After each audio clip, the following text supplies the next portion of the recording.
The last time that I spoke here, which was exactly a year ago, I posed the following question. I asked, if you remember, what is more chashuv? What is more impressive?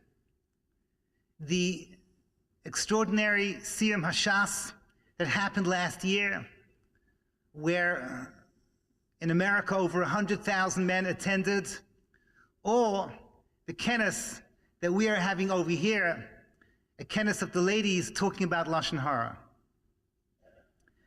Incredibly, I heard a recording of the MetLife 100,000 strong Daf Hayomi Siyum last year. And this recording had Moreno Harav Yitzhak Shiner, Shlita, who we do hope can make it this evening. He spoke and he addressed the tzibur for 20 minutes. And as he spoke, he said the following thing. He challenged every person present that over the next machzor of 7 years, they should take upon themselves two things. Number one, they should take upon themselves to study the daf every day, but with a different attitude. He challenged the tzibur that they should learn in a way not just to know the daf, but to live the daf, meaning that the Torah had to be so important for them, it had to be as if their lives depended on it. This was the first challenge that he gave the tzibur, to learn Torah as if this was truly Kihem Chayenu V'Erech Yameinu. And then he gave a second challenge. Can you guess what it was? The second challenge, we're talking to 100,000 men, is he said, every single day you must take upon yourself to learn the halacha yomis of Lashon Hara. The Chafetz Chaim's Shmiras HaLashon. If you study the daf, you should find the extra few minutes to also study the daily learning of Shmiras HaLashon. So the casual listener will probably think to herself, as I'm sure many people thought last year, okay, the Rosh Yeshiva thinks there's two things to do, to learn the daf with a bren, as if your life depends on it, and he chose something extra. And that extra could have been anything. He could have said, let's learn some Hilchos Shabbos, or whatever. He could say that you have to learn to daven better. There are many important challenges for a Ben Torah to take upon himself. I want to suggest, and here I'm not in the presence of the Rosh Yeshiva, but I want to suggest there's a very powerful omek, in a powerful depth, in why the Rosh Yeshiva combined these two things. The study of the Daf Gemara, plus, for the men, the learning every day of Hilchos Lashon Hara. Rosh Hashanah once quoted his grandfather, the first great Kamenetzer Rosh Yeshiva, Reb Baruch Bar Leibowitz, Reb Baruch Bess, we all know, was the Talmud Muvhak of Reb Chaim Soloveitchik. Reb Baruch Ber was at a meeting of Rabbanim, and one of them got up and said the following words. He said, everyone should know that Torah is the air that we breathe. Now he said those words, Torah is the air that we breathe, and Reb Baruch Ber interrupted him there and then and said in Yiddish, he says, Torah is not the air that we breathe.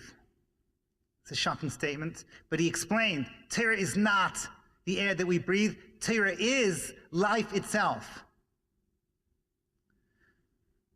So, what do you want from a brisker? They're always splitting hairs. Is it oxygen? Is it air? Or is it life itself? Reb Baruch Ber was saying a tremendous eimik, and this eimik, I believe, has a special urgency for us to reflect on today. What I think he was teaching us when he was saying that Torah is not just something we breathe, but it is the essential life force itself. He was teaching us that at Matan Torah, when we got the Torah, we didn't just get a thing. We got a new dimension in life. In other words, we got, so to speak, a new universe with a new sense of time, a new sense of space, almost as if Klal Yisrael lives in a parallel universe to the rest of the world. There's Klal Yisrael's world, and there's the world for the 70 nations. It's fascinating. The first mitzvah that we got is Klal Yisrael. HaChodesh hazeh lachem rosh chadashim. Translation, Klal Yisrael is given a new dimension in time. Rosh Chodesh symbolizes Klal Yisrael works on a different time dimension. Secondly, the Torah was given where? We don't know. Somewhere in the Midbar. Where is Har Sinai? No one knows. It was given when? No one knows exactly. The Gemara discusses, was it the 6th day, the 7th day? It's not clear. In other words, Torah does not have the same space as everything else in this world. When the Torah was given to us, the rest of the world was left behind. That's why it's called Har Cherev, Churban for the rest of the world. They were left in the old universe. And Klal Yisrael was given a new dimension. They were upgraded, like the Kuzari says, to a 5th dimension, where they have their own time, their own space, their own universe. Their Torah would be completely a different world from that of everybody else. I just want to share with you on a personal level.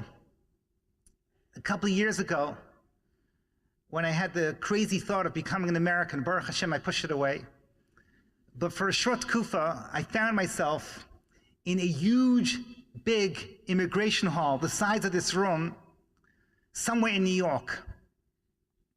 And I don't wish this upon anyone.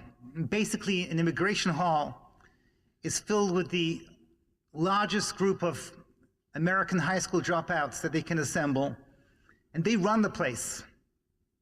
When I say the largest group, it's probably today the 2nd largest. I think the largest goes to the TSA, which is the airport security people.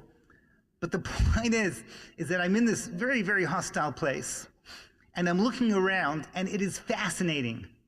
There were literally hundreds, maybe a few thousand people there, representing every country, every language on this planet. And there was I with my kippah. And I did what you normally do when you have to wait for a long time. I opened up a sefer.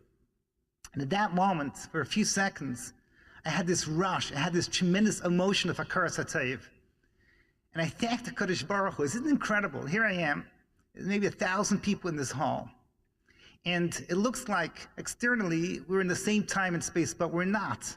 I'm in a whole different universe. I'm here learning your Torah. This puts me into a different world. I hope I'm saying the truth. But I think Rosh Hashanah, I hope he makes it this evening, Rosh Hashanah, the Rosh Yeshiva of Kamenetz, was teaching us when he said we should learn the daf as if our life depends on it. He was teaching us that Torah is this new dimension in life. And when he added that we also have to learn Hilchos Lashon Hara, he was telling something so important, and so important for this room. Torah is not just the world of the Elyonim. And when you study Lashon Hara, it's not just to refine yourself when you're in the Beis HaMedrash. The power of Torah is that it has to permeate from the highest of the highest all the way down into the Yiddish home, and into the Yiddish workplace, and into our daily lives on every single level. And there, the Torah becomes real if we refine our power of speech.